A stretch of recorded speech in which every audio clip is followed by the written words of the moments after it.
Friday, December the 5th, 2025, number 4907, starts with a quote, "The familiar objects are almost a bedroom." Jack Spicer. Words used multiply include hours and sucking, not necessarily together, but of course, almost a bedroom? What's more familiar?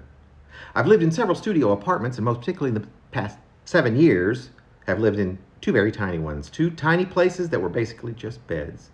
My new place is, to my mind, incredibly more expansive than that I had been used to at the previous place in which I lived for over 6 years. It feels breathable. But if you breathe in too intensely, it's possible you might breathe in a bed or at least a comforter, maybe a pillow or a pillowcase. But then you might also suck in a book, a potato, a tiny Christmas tree, at least as long as the holiday season goes this year. A diet soda, but who wants to drown?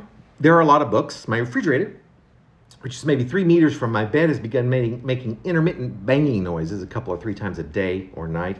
This is my bedroom where I eat, watch my extra large television that rises from the foot of my bed, a printer next to it.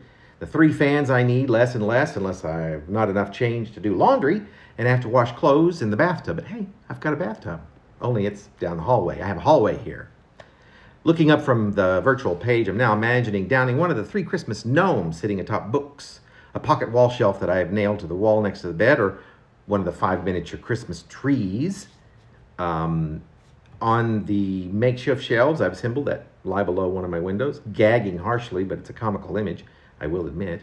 I've got pots and pans and plates and forks and a container filled with cotton swabs. The lid's on it, though, so no big worries of choking on one of those. This is a silly out of ideas piece.